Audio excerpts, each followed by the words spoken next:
জটিল সংখ্যা পড়তেছিলাম। জটিল সংখ্যা শুরু থেকে আমরা এই পর্যন্ত দেখেছিলাম হলো জটিল সংখ্যার মধ্যে কিভাবে যোগ বিয়োগ ভাগ এগুলা করা যায়, গুণ ভাগ এগুলা দেখছিলাম জটিল সংখ্যার। এখন আমরা যেটা দেখব সেটা হলো এক্স অক্ষ বরাবর যদি রিয়াল এক্সিসটা মানে বাস্তব সংখ্যাগুলোকে রাখি, আর ওয়াই এক্সিস বরাবর যদি ইমাজিনারি নাম্বারগুলোকে রাখি বা কাল্পনিক সংখ্যাগুলোকে রাখি,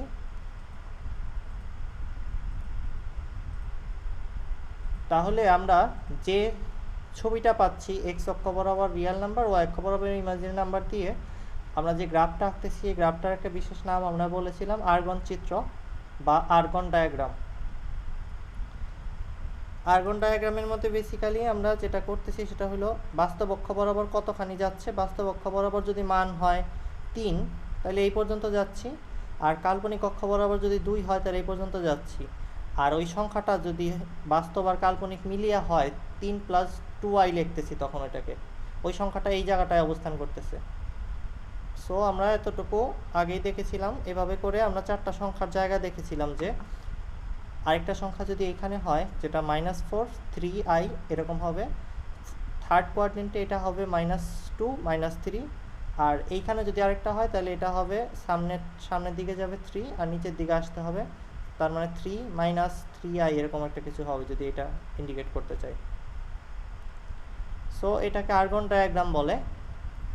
আর্গন ডায়াগ্রামের মধ্যে মূল বিন্দু থেকে জটিল সংখ্যা নির্দেশকারী বিন্দুটার যে দূরত্বটা সেটাই হলো ওই যে সংখ্যাটার আর ভ্যালু বা মডুলাস ভ্যালু। আর এক্স অক্ষের ধনাত্মক দিকের সাথে মানে এই দিকটার সাথে এই যে কোণটা থেটা, এটাকে বলা হয় আর্গুমেন্ট, এটাকে বলা হয় মডুলাস, আর এটাকে বলা হয় আর্গুমেন্ট, ARG আর্গুমেন্ট। এখন আমরা মডুলাস আর্গুমেন্ট বের করার প্রসেস দেখব। জেনারেলি মডুলাস আর্গুমেন্ট ক্যালকুলেটরে কমপ্লেক্স মোডে গেলে দ্রুত বের করা যায়, কিন্তু লজিক না জানা থাকলে কিছু ভর্তি পরীক্ষায় যখন তোমাকে ক্যালকুলেটর দেবে না টিচাররা, তখন তোমার কষ্ট হয়ে যাবে। তাই কিছু কেস ধরে আমরা মডুলাস আর্গুমেন্ট নির্ণয় করা দেখব। ফার্স্ট একটা কেস দেখো, এটা প্রথম কোয়াড্রেন্টে আছে একটা জটিল সংখ্যা 2 + 4i। বকুল আছো নাকি? শুনতে পাচ্ছ বকুল? জি ভাইয়া শুনতেছি। আচ্ছা, মাঝে মাঝে কথা বইলো, কারণ তোমাদের নেট চলে গেলে আমি বুঝতে পারবো না তোমরা চলে গেছো বা কানেকশন ডিসকানেক্ট হয়ে গেছে কিনা। আচ্ছা, এই আর এবং থেটাটা কিভাবে বের করব 2 + 4i এর জন্য, সেটার প্রসেসটা দেখো।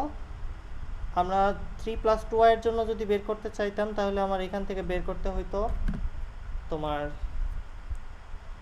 এইটুকু ভূমি আর এইটুকু উচ্চতা আছে। এই থেটাটা বের করা কোনো ব্যাপারই না। একটা ত্রিভুজের লম্ব আছে, লম্ব হলো 4 আর নিচেরটুকু 2, tan ইনভার্স করলে বের হয়ে যাবে। এখন এই জটিল সংখ্যাটা দেখো 1 + √3i। এটা করার জন্য এটা হলো লম্ব, এটা ভূমি, এই থেটাটা মানে আর্গুমেন্টটা arg of 1 + √3i, এটা ইজ ইকুয়াল টু হবে tan ইনভার্স অফ √3 / 1, যেটার মান হয়তো 60 ডিগ্রি বা কিছু একটা আসবে। আর এইটুকু দূরত্ব, এই আরটা, এইটুকু দূরত্ব যেটা আমরা জানি সেটা বের করার উপায়টা কি? পিথাগোরাস থিওরাম √এটা স্কোয়ার ওইটা স্কোয়ার, যেটা যোগ করলেই আমরা রুট করে যোগ করে রুট করে দিলেই পেয়ে যাব আর এর মানটা। বেসিক্যালি আরটা হলো কেন্দ্র থেকে দূরত্বটা আমরা বের করি, আর এবং থেটা ফরম্যাটটা বের করলাম। তোমাদের একটা জিনিস খুব ভালো করে বুঝতে হবে যে 1 + √3i এইটা যে কথা, এই আর এবং থেটা মানে 2 অ্যাঙ্গেল 60 ডিগ্রিও কমপ্লেক্স নাম্বারের জগতে একই কথা। এটা দিয়ে যেমন তুমি এই সংখ্যাটাকে আর্গন চিত্রে খুঁজে বের করতে পারবা, এটা দ্বারাও পারবা। এটা দ্বারা পারার উপায়টা কি আমাকে বলবা কেউ?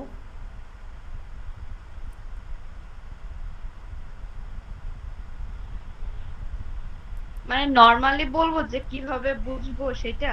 হ্যাঁ, কিভাবে খুঁজে বের করবো সংখ্যাটাকে? ফার্স্টে আমরা এক্স অক্ষ থেকে 60 ডিগ্রি নিব, তারপর 2 মিটার গেলেই তো পেয়ে গেলাম, শেষ। এটাই হ্যাঁ বলছি কোনো সংখ্যা রেখায় এরকম একটা বিন্দু এক্স ওয়াই দিয়ে নির্দেশ করলে ওইটাকে কি স্থানাঙ্ক ব্যবস্থা বলে? কার্তেসিয়ান। কার্টেসিয়ান স্থানাঙ্ক। আর এইভাবে আর এবং থেটা দ্বারা যদি আমরা কোনো বিন্দুকে ইন্ডিকেট করি আর থেটা ফরম্যাটে, সেটাকে কি বলে কেউ বলতে পারবা? পোলার। পোলার স্থানাঙ্ক। তার মানে আমরা দুই ধরনের কোঅর্ডিনেট সিস্টেম ব্যবহার করতেছি। কোঅর্ডিনেট সিস্টেমের বেসিক কথা হলো বিন্দুকে খুঁজে বের করার সিস্টেম। সেটার মধ্যে একটা পোলার আছে, একটা কার্টেসিয়ান আছে, আরও স্থানাঙ্ক ব্যবস্থা আছে, ইভেন কি আর বলবো ন্যাচারাল কোঅর্ডিনেটও আছে। তুমি যদি একটা পাতা আঁকো, ন্যাচারাল কোঅর্ডিনেট কারে বলে একটু বোঝাই। ন্যাচারাল মানে কি বলে স্থানাঙ্ক ব্যবস্থা, সেটা কেমন হইতে পারে দেখো। যদি একটা পাতা হয়, পাতার এখানে একটা পোকা যদি বসে থাকে, সেটাকে ব্যাখ্যা করার জন্য তুমি যদি এক্স ওয়াই অক্ষ বরাবর কথা বলো, ব্যাপারটা কঠিন হবে। কিন্তু তুমি এইভাবেও বের করতে পারো। দেখো পাতাটার মনে করো এগুলা হলো শিরা উপশিরা, সরি মাঝখানে মধ্য শিরার পাশ দিয়ে উপশিরা আর কি। এখন আমি যে কথাটা বলতেছিলাম, যদি এই জায়গায় একটা পোকা বসে থাকে, তাহলে পোকাটার অবস্থান যদি আমি পাতাটাকে এইভাবে করে ধরে এক্স ওয়াই অক্ষ বরাবর বের করতে চাই, জিনিসটা আমার জন্য অনেক কমপ্লেক্স হয়ে যাবে। কিন্তু এই পাতার মধ্যে পোকাটার অবস্থান আরও সহজে বলা যায়। আমি যদি বলি যে এটা হলো মেইন শিরা, এর 1 নম্বর 2 নম্বর উপশিরা ডানেরটার মধ্যেই অবস্থান করতেছে। আমি যদি এটাকে বলি এইগুলা হলো এ বি সি ডি, তাইলে আমি জাস্ট বলবো M2-তে আছে পোকাটা, কাজ হয়ে গেল। মানে মেইন শিরার সেকেন্ড উপশিরাতে গেলেই পোকাটাকে পাওয়া যাবে। এটাকে বলা হয় ন্যাচারাল কোঅর্ডিনেট, মানে সরি ন্যাচারাল কোঅর্ডিনেট না, ন্যাচারাল কোঅর্ডিনেট সিস্টেম বা ন্যাচারাল স্থানাঙ্ক ব্যবস্থা। তোমার বাসার মধ্যে এক্স ওয়াই জেড অক্ষ স্থাপন করা অনেক কঠিন হইতে পারে, কিন্তু তোমার বাসার একটা ডাইনিং টেবিলের সাপেক্ষে যখন কথা বলবা, বা তোমার টয়লেট বা তোমার বেডরুম, এইগুলা থেকে যদি কথাগুলোকে বলো, তাহলে তুমি অবস্থানটা বুঝাইতে পারবা খুব সহজে। এটা হলো ন্যাচারালি তৈরি হওয়া জিনিসটার মধ্যে আমরা মানে আমাদের কোঅর্ডিনেটকে সেট আপ করে তারপর আমি জিনিসটাকে খুঁজে বের করতেছি। এরকম ন্যাচারাল ভাইয়া কোঅর্ডিনেট M2 সিস্টেম এর আছে। কোথায় আছে এটা বের করা যাবে না? বলো তো, বুঝলাম না কি বললাম। বলছি যে M2 এর কোন জায়গায় পোকাটা আছে ওটা বের করা যাবে না? সেটাও বের করা যাবে, আমি জাস্ট একটা উদাহরণ দিলাম। ওইটার ভিতরে রহস্য আছে, তোমাকে বলি আমি। যখন আমরা এরকম উপশিরা বলতেছি, তখন এই উপশিরাগুলো প্রত্যেকটারই একটা মানে কি বলে একটা লেন্থ আছে। আমি যদি বলে যে এটার 50%-এ আছে বা এরকম থাকে, মানে পাতার মধ্যে দেখবো এরকম আরও কিছু ছোট ছোট ডিভিশন থাকে, ওইটা যদি আমি ব্যবহার করি, তাহলে আরও সুন্দর করে বলতে পারবো যে M2-র হাফে আছে। দেখছো ব্যাপারটা, বুঝতে পারতেছো? জাস্ট বলা যাবে, এটাই বলতেছি তোমাদের। ও আচ্ছা, না মানে এটা আবার এক্স অক্ষ ওয়াই অক্ষ দিয়ে বলা যায় না, মানে নরমালি হ্যাঁ যেটা যাই আমরা ঠিকই, করি। কিন্তু তুমি যখন এক্স অক্ষ ওয়াই অক্ষ দিয়ে এটা বলবা, দেখো আমি বুঝাচ্ছি কেসটা কোন জায়গায় হচ্ছে, প্রবলেমটা কোন জায়গায়। এই পোকাটা তো ভাইয়া এই যে এক্স অক্ষ বরাবর 10 মিটার গেলাম আর ওয়াই অক্ষ বরাবর 7 মিটার গেলাম, তাইলে তো বলে দিতে পারলাম ভাই সমস্যাটা কি আপনি। সেটা তোমার কি প্রশ্নটা কি তাই? মানে আমি বাইরে থেকে না, নরমালি পাতার ভিতরে কি এক্স ওয়াই অক্ষ একে বের করা যাবে না? হ্যাঁ সেটাও বের করা যাবে। এখন তুমি যেটা বলছো ওইটা আরও ইন্টারেস্টিং প্রবলেম বলছো। দেখো আমি যদি পাতাটারে এবার এইভাবে নিয়ে আসি, তাইলে আসল ঝামেলাটা তুমি বুঝতে পারবা এবার।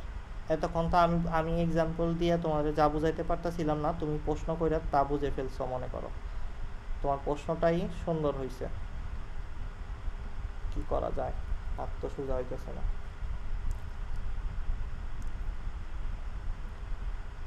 এইখানে তুমি ওয়াই অক্ষ দিলা, এখানে এক্স অক্ষ দিলা। ভাই এই ব্ল্যাক স্ক্রিনে যান, ব্ল্যাক স্ক্রিনে সাদা দিয়ে এখানেটা বেশি সুন্দর লাগে, ভালো বোঝা যায়। ওকে, আমরা ডার্ক মোডে চলে গেলাম। ডার্ক হলো কি জানো কিসের কালার? রিচনেস বোঝায়, যে না অ্যাপলের ওয়েবসাইট ডার্ক করা থাকে এর জন্য।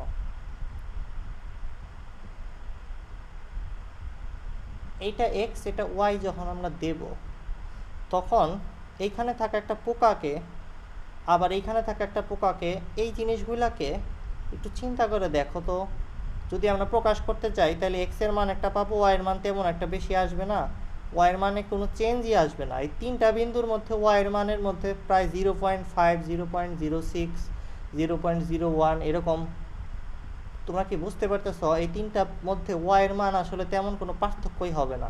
আর এই তিনটা বিন্দুকে খুঁজে পাওয়া কঠিন হয়ে যাবে এই পাতার মধ্যে, যদি আমি এক্স ওয়াই দিয়ে কথাগুলো বলি। মানে কোঅর্ডিনেটের উদ্দেশ্যটাই তো জিনিসটাকে খুঁজে বের করার সুবিধা দেওয়া, আর এটা আমাকে কি দিচ্ছে এখন? অসুবিধা দিচ্ছে। বরং পাতার মধ্যে কিন্তু নিজস্ব কোঅর্ডিনেট সিস্টেমটা ছিল, আমরা যদি ওই পাতার কোঅর্ডিনেট সিস্টেম দিয়ে চিন্তা করতাম তাহলে জিনিসটাকে খুঁজে পাওয়া অনেক সহজ ছিল। আই থিঙ্ক এখন তোমরা বুঝতে পারছো কেসটা কি হচ্ছে। ক্লিয়ার সবাই? জি ভাইয়া, জি ভাইয়া। হ্যালো, জি ভাইয়া। বুঝতে পারছি। আচ্ছা, বইলো কেউ উত্তর দিতে এত কষ্ট লাগে তোমাদের? আচ্ছা, এটা 60 ডিগ্রি হ্যাঁ আসছে, বলছি তো 2 বার। নিজেরে মিউট করে হ্যাঁ বললে কেমনে হবে বলো? আচ্ছা দেখো, একটা প্রশ্ন আছে তোমাদের কাছে, আমাকে বলো তো, এই যে আমরা জানলাম যে কি বলে পোলার স্থানাঙ্ক ব্যবস্থা, কার্টেসিয়ান স্থানাঙ্ক ব্যবস্থা, আমাকে এখন একটা প্রশ্নের উত্তর দাও তো, একটি বিন্দুর, একটি পয়েন্টের পোলার কোঅর্ডিনেট বা পোলার স্থানাঙ্ক কয়টা হবে?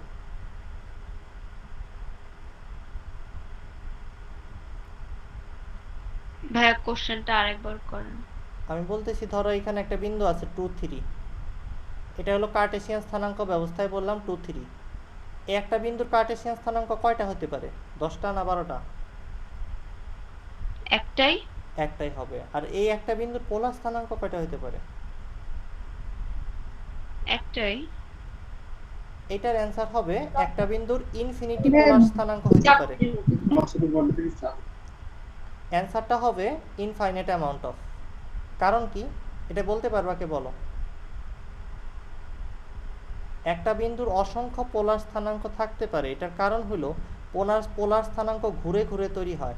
এই যে 2, 3 বিন্দুটা, এই বিন্দুর পোলার স্থানাঙ্ক হতে পারে 2 না, 2, 3, 4 মনে হয়, 4, অথবা জাস্ট আর লেখো আর থেটা, এটা হইতে পারে একটা। আবার এই আরটা তো এইভাবে ঘুরে আবার এই বিন্দুটাকে ইন্ডিকেট করতে পারে, তার মানে আর প্লাস থেটা প্লাস 360 ডিগ্রি আরেকটা পাইলাম। এইভাবে করে আমি বলতে পারবো আর থেটা একটা কোঅর্ডিনেট, পোলার কোঅর্ডিনেট, এরপরে আর থেটা প্লাস 360 ডিগ্রি ঘুরে এসে আবার ওই বিন্দুটারে পাওয়া যাবে। আর থেটা প্লাস 360 ইন্টু 2 করলেও আবার ওই বিন্দুটারে পাবা তুমি, এক ঘুরান দিয়ে আসো আবার।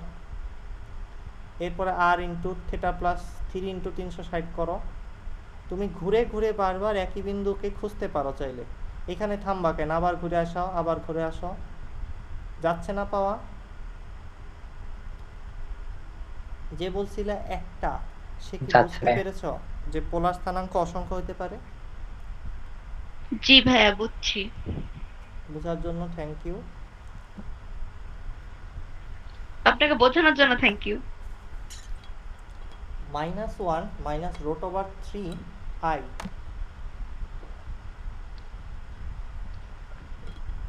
এটা যদি আমরা আঁকি কোথায় হবে? কোঅর্ডিনেটের মধ্যে, কোঅর্ডিনেট সিস্টেমের মধ্যে এটা 1, 2, 3 থার্ড কোয়াড্রেন্টে পড়বে। এটা -1 এইদিকে যাবে, -√3 নিচের দিকে আসবে, এইখানে এই যে বিন্দুটা পাওয়া যাবে, এই বিন্দুটা। তার মানে আমি এই রেখাটা, এই দৈর্ঘ্যটা বের করতে চাচ্ছি। এটা লম্ব আর এটা ভূমি, লম্ব ভূমি দিয়ে রুট করে আমরা পিথাগোরাস থিওরেম অ্যাপ্লাই করে ইজিলি আর বের করতে পারি, আর আবারও 2 আসে। কিন্তু আমি থেটাটা যদি বের করতে চাই, তাইলে তোমাদের একটা ব্যাপার জানতে হবে, আর্গুমেন্টের মধ্যে যদি তোমাকে মুখ্য আর্গুমেন্ট বের করতে বলে তাহলে জেনারেল থিটার মানটা সবচেয়ে ছোটটাই নিতে হয়।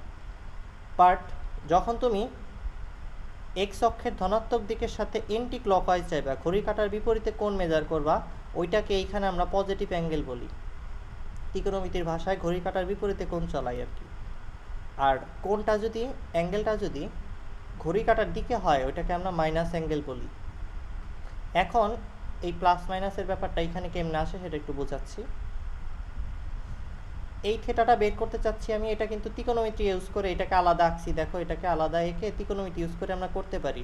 √3 আছে আর এটা ভূমি আছে, এই কোণটা বের করা কোনো ব্যাপারই না, tan ইনভার্স করলে বের হয়ে যাবে 60 ডিগ্রি। কিন্তু এইটা আসলে আর্গুমেন্ট না, এইটুকু আর্গুমেন্ট না, আর্গুমেন্ট হলো এক্স অক্ষের ধনাত্মক দিকের সাথে হিসাব করতে হয়। তার মানে এই যে নীল এই পুরো বড় কোণটা হলো আর্গুমেন্ট। আমি এইটুকু বের করে ফেলেছি, তাইলে আমার অরিজিনালি যে থেটাটা হবে সেটা হবে এইটুকু, যদি আলফা বলি এইটুকুরে, এই লাল কোণটারে, তাই এটার সাথে আরো কত যোগ করতে হবে? মিম বলো তো, মিম এইখানে আসতে কত যোগ করতে হবে? এটা জানি 60 ডিগ্রি, এইখান থেকে আসতে হবে একবারে, এইখান থেকে। ভাই সবসময় এক্স অক্ষ থেকে আসবে? এক্স অক্ষ থেকেই না, শুধু এক্স অক্ষের ধনাত্মক দিক থেকে আসবে। কথাটা এক্স অক্ষতে দিকেও আছে, পিছনে আছে, আছে না? মানে হ্যাঁ, ধনাত্মক দিক থেকে। এটা কিন্তু অনেকক্ষণ ধরে আমি বলতেছি, সবাই লিখে নিও কথাগুলা। আর্গুমেন্ট হিসাব করতে হবে এক্স অক্ষের ধনাত্মক দিকের সাথে।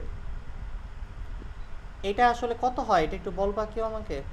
খুব সহজ কিন্তু, এটা 60 ডিগ্রি হলে ওইটুকু কত? 180 প্লাস 180 প্লাস 60 করলে হয়ে যাচ্ছে।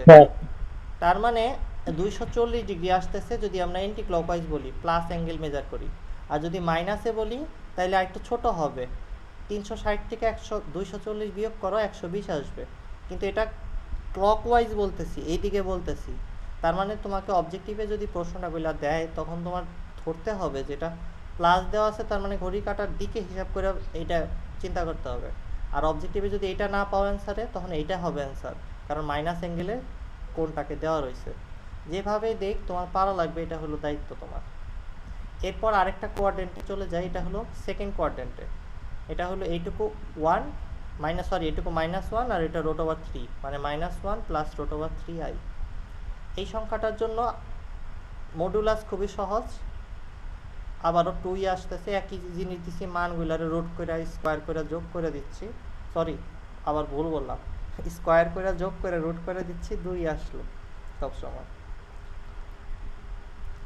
আচ্ছা, আমরা ফিরে আসি যে কথাটা বলতেছিলাম। এইবার থেটা বের করতে চাচ্ছি, এই থেটা তো এইটা হবে, এইটা, কারণ এক্স অক্ষের ধনাত্মক দিকের সাথে কোণ বের করতে হবে। কিন্তু আমরা তো ত্রিকোণমিতি অ্যাপ্লাই করবো এই জায়গাটায়, ত্রিকোণমিতি অ্যাপ্লাই করলে যে আলফাটা পাবো সেই আলফাটা হলো এই আলফাটা বের হবে। এটাকে আমি 180 থেকে বিয়োগ করে দিলে কাজ হয়ে যাবে। আবারও সেই 60 ডিগ্রিকে এবার 180 থেকে বিয়োগ করে দাও, 120 ডিগ্রি অ্যান্সার পাচ্ছ। 120 ডিগ্রি এটা কিন্তু পজিটিভ অ্যাঙ্গেল, কারণ ঘড়ি কাটার বিপরীতে হিসাব করতেছি। কেউ আছো যে আগে দুইটা প্রবলেম বুঝো নাই, এমন কেউ থাকলে বলো।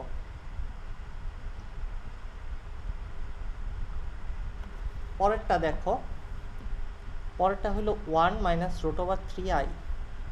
এটা আসলে 1 2 3 4 ফোর্থ কোয়াড্রেন্টে, মানে আমরা 4টা কোয়াড্রেন্টের মধ্যে 4টা প্রবলেম দেখতেছি, যেন তোমাদের কোনো কেসেই ভুল না হয়। 4টা কেস দেখে ফেললে তোমাদের আসলে এই মডুলাস আর্গুমেন্ট বের করার উপরে পিএইচডি কমপ্লিট হয়ে যাবে। না, এইখানে যদি আমরা বের করতে চাই তাহলে এই থেটাটা লাগবে, এই যে পুরোটা ঘুরে এসে এইখান পর্যন্ত আসতে হবে পজিটিভ অ্যাঙ্গেলটা। এখন এটা বের করা তো কঠিন, এটা বের করা কঠিন, এটা করতে যাব না, আমরা এই যে টুকটা বের করি।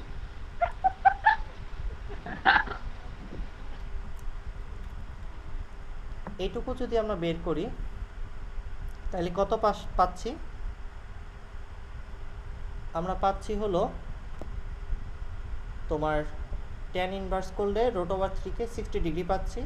তার মানে ক্লকওয়াইজ যদি বলি তাহলে -60 বলতে পারবো, এন্টি ক্লকওয়াইজ বললে এই পুরাটুকু কত? এই পুরাটুকু কিন্তু 360 ডিগ্রি। 360 থেকে 60 বাদ দিলে থাকবে শুধু 60 ডিগ্রি, সরি 360 থেকে 60 বাদ দিলে 300 ডিগ্রি থাকবে, সেটা এন্টি ক্লকওয়াইজ বলে দিলে কাজ হয়ে গেল। বা এই যে অঙ্ক শেষ। তোমরা কি এটা বুঝছো সবাই? ক্লিয়ার?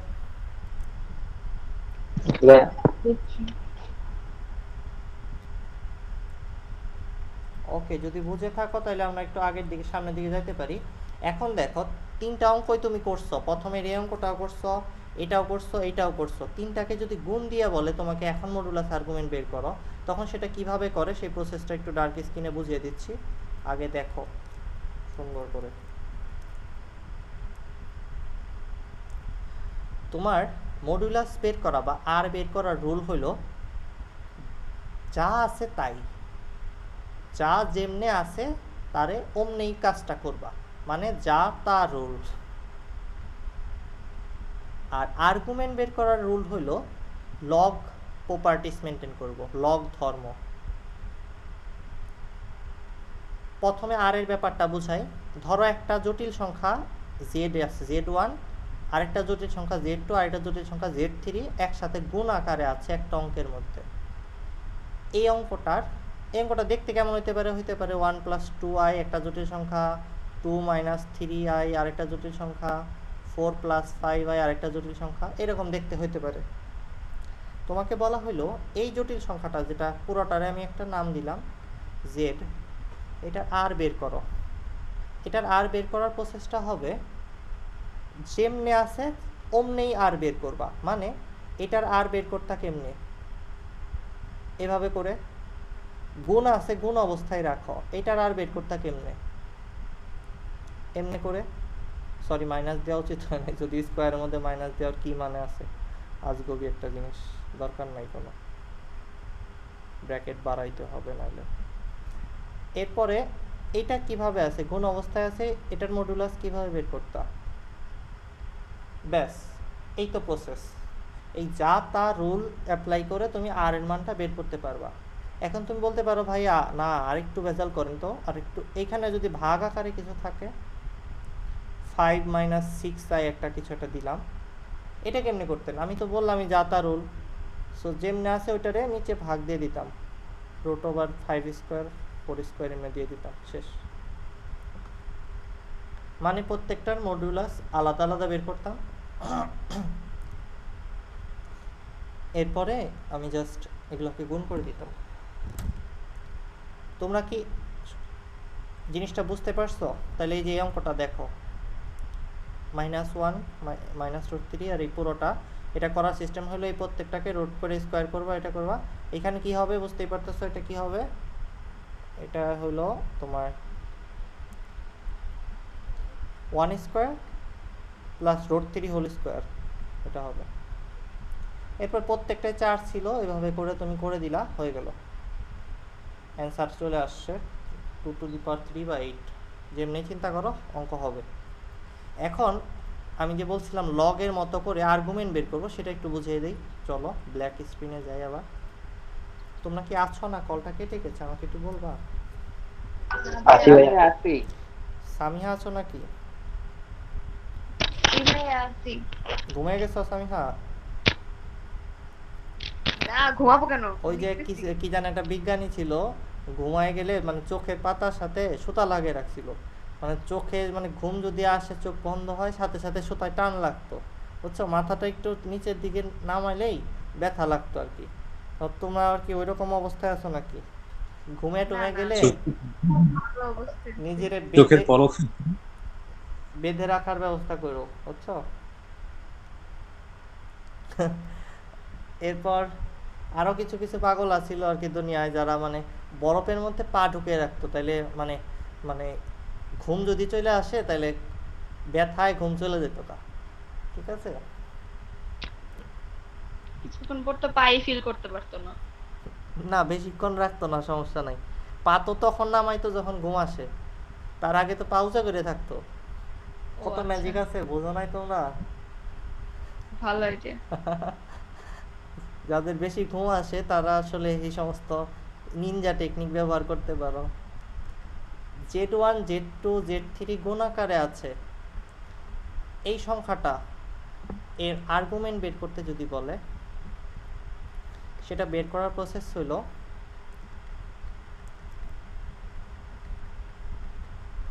আমি তোমার আগেই বলছি লগের প্রপার্টিস ব্যবহার করবা। লগের মধ্যে a ইন্টু বি থাকলে, ছোটবেলায় তোমরা পড়ছো লগ এ ইন্টু বি মানে লগ এ প্লাস লগ বি। লগের মধ্যে a বাই বি থাকার মানে হলো সেটা লগ এ মাইনাস লগ বি। লগের মধ্যে a⁴n থাকার মানে হলো যদি এটা বেস থাকে সামথিং, তাহলে এনটাকে কাছে সামনে এনে নেওয়া যায়। এটা একটা লগের ধর্ম ছিল। এরকম লগের অনেকগুলো ধর্ম তোমরা পড়ছিলা। লগের আরেকটা ধর্ম ছিল এ বি ইন্টু লগ, যদি বি এর বিসি থাকতো তাহলে এই বি কাটে দিতা, আসলে কাটা যাইতো না, এটা অন্য একটা ব্যাপার। লগের মধ্যে ফাংশনের ধর্ম ব্যবহার করলে আমরা পেতাম হলো লগ এ অফ ই পাইতাম বা এ অফ সি পাইতাম। এইসব লগ ধর্ম ছিল, এত লাগবে না, 2-3টা ধর্ম ব্যবহার করলে এই অঙ্ক হয়ে যাবে, ছোটোবেলায় ফিরে যাওয়ার দরকার নাই।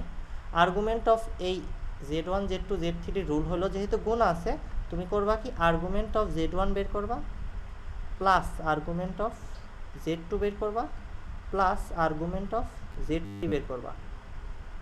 এখন এই 3টা আর্গুমেন্টকে যোগ করে দিলেই তুমি এই পুরো সংখ্যাটার আর্গুমেন্ট পেয়ে যাবা, ম্যাজিক।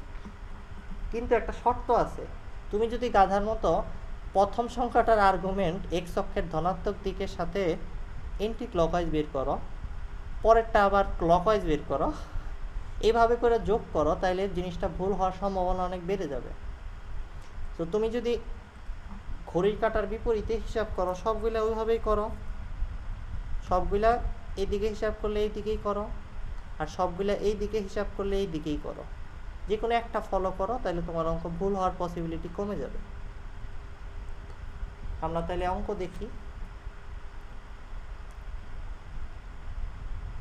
এই যে দেখো নিচে আর্গুমেন্ট অফ এই সংখ্যাটার, এই পুরো সংখ্যাটার আর্গুমেন্ট বের করা হয়েছে এখানে, এই যে এটা যোগ এইটা যোগ এইটা। তোমাদের যদি একটু স্মৃতিশক্তি ভালো থাকে তাহলে এই 3টা সংখ্যার আর্গুমেন্টই আগে আমরা বের করছিলাম আলাদা আলাদাভাবে।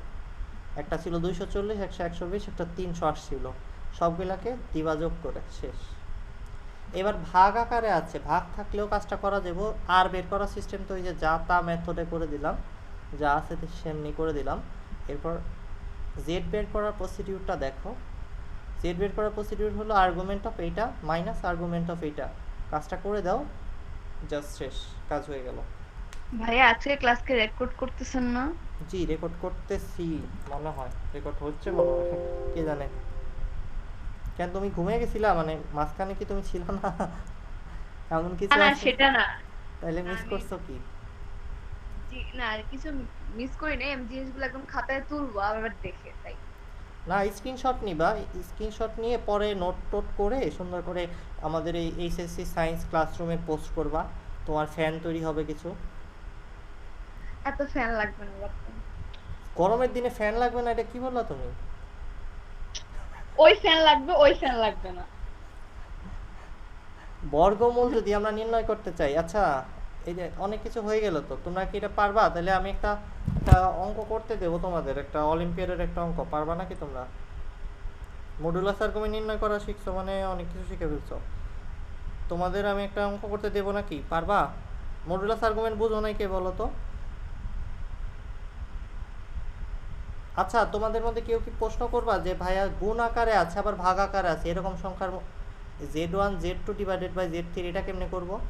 এটা কিন্তু সহজ, argument of Z1 plus argument of Z2, তারপরে এটা ভাগ আছে নিচেরটা, এর জন্য বিয়োগ হবে আর্গুমেন্ট অফ Z3, এটা বের করলেই আর্গুমেন্ট বের হয়ে যাবে পুরো সংখ্যাটা। বাচ্চাটা বুঝছো? বকুল ভাইয়া ভাইয়া Z1 মানে আর্গুমেন্ট অফ Z1 আর আর্গুমেন্ট অফ Z2 একসঙ্গে যোগ করে তারপরে মাইনাস করব না?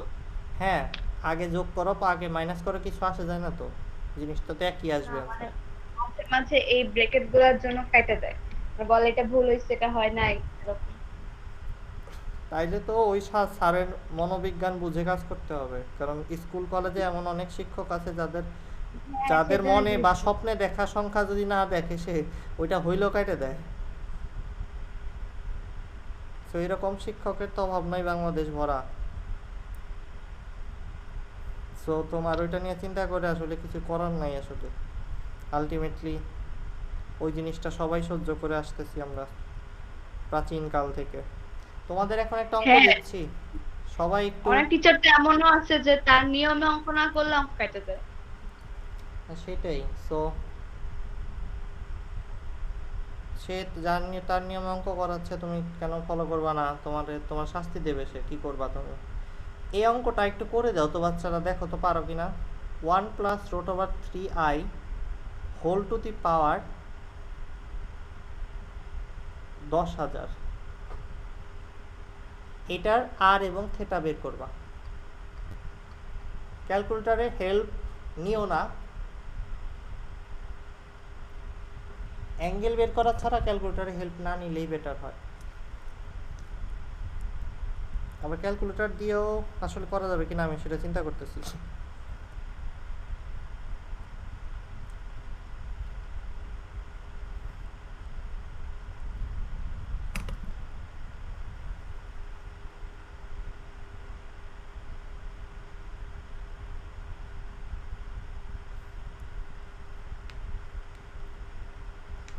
সামনের দিকে আর যাব না, এইটাই মডুলাস আর্গুমেন্ট। তোমরা প্র্যাকটিস করো বাসায়, দেখো কোথায় প্রবলেম হয় কিনা, বের করতে কষ্ট হয় কিনা, তারপরে আসো, সেটাই বেটার হবে।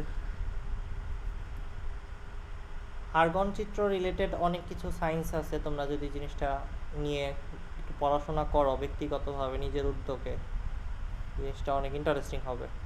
কেউ পারছো অঙ্কটা করতে? ভাইয়া আর কি আসে 2 টু দি পাওয়ার 10,000? কি বললা বুঝলাম না। আর মানে হচ্ছে ওই যে মডুলাস। মডুলাসটা আসে 2 টু দি পাওয়ার 10,000, হ্যাঁ তাই তো আসবে। জি ভাইয়া সেম আসছে। আর্গুমেন্টটা কত?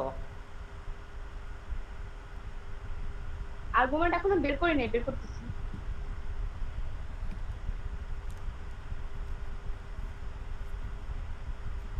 আচ্ছা, বাকিদের আসে নাই নাকি? বাকিরা আর বের করতে পারলো না কেন? কে পারো নাই? আর যে 2 টু দি পাওয়ার 10,000 আসবে এটা কে বুঝতেছো না? সে বলো তো আমাকে যে ভাই বুঝতেছি না কি বলতেছে এরা।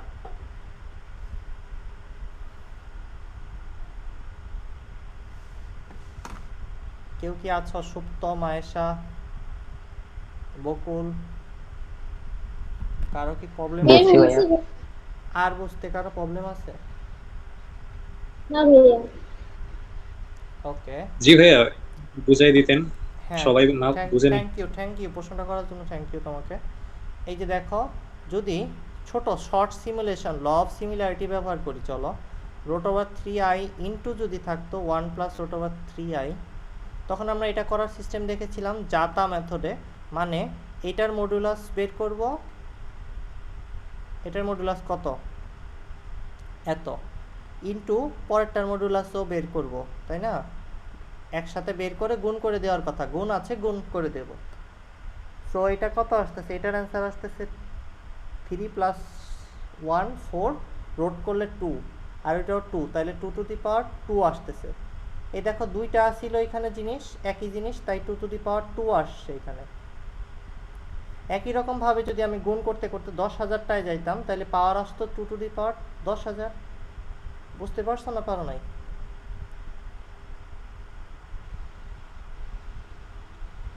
জি ভাইয়া ধন্যবাদ। আচ্ছা, যখনই কোনো কোনো বড় জিনিস দেখবা যে 10,000 20,000 দিয়ে রাখছে, তখন ওইটাকে তুমি যে জোনে আসো, তুমি যা যা পারো সেই জোনে শর্ট সিমুলেশন করে দেখবা, ছোট্ট করে জিনিসটাকে চিন্তা করবা, তারপর ওইটাকে বড় ডাইমেনশনে পারসিভ করবা। মনে রাখবা, পুরো মহাবিশ্ব বোঝার জন্য তোমার ভিতরে থাকা একটা অ্যাটমকে বুঝলেই যথেষ্ট হবে।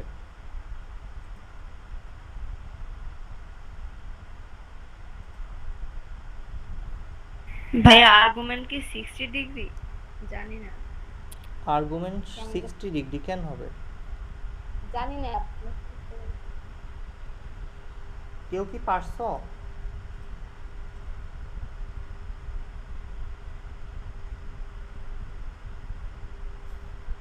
কেউ পারো নাই? পারো নাই কারণ আছে একটা। কারণটা হলো তোমরা আমার কথাটা ভুলে গেছো। একটু আগে বললাম লগ প্রপার্টিস ইউজ করো। Argument of 1 plus √3i to the power 10,000 কথাটাকে লগের ভিতর লিখলে কি করতাম? উপরের পাওয়ারটারে সামনে দিয়ে দিতা না? এটা এখন করতেছ না কেন কাজটা? আর্গুমেন্টকে লগের মতো চিন্তা করতে বললাম না একটু আগে? তো 10,000 ইন্টু এই ছোট্ট একটা সংখ্যার আর্গুমেন্ট বের করতে না পারলে আর কি করে খাবা? এটা সো tan ইনভার্স অফ 30 করলে, tan 30 করলে, সরি tan ইনভার্স বলতেছি অনেকক্ষণ ধরে, শুরু থেকে আমি যেখানে যেখানে tan ইনভার্স বলেছি ওটা tan হবে, শুধু tan √3 হবে। কারেকশন করে নিও ভিডিওতে। আচ্ছা, এটা কি 60 ডিগ্রি যদি হয় তাহলে কত হচ্ছে? 60 এর জন্য আরেকটা শূন্য, আর বাকি হলো আরো 3টা শূন্য, তাই না? কত হইলো? 5টা শূন্য মানে 60 লাখ ডিগ্রি হবে। এই সংখ্যাটারে পাওয়া যাবে, 60 লাখ বার ঘুরে আসবা, তোমার মাথায় ঘুরে যাবে, তারপর এই সংখ্যাটারে পাবা। যাই হোক, এটাকে শর্ট করে আরো অন্য কিছুতেও লেখা যাবে আর্গুমেন্টটাকে, বাট তোমরা বুঝতে পারছো কিনা অঙ্কটা কিভাবে করলাম? আমি লগ প্রপার্টিজ ইউজ করছি জাস্ট, আর কিছুই না। হ্যালো, জি ভাইয়া বুঝতে পারছি।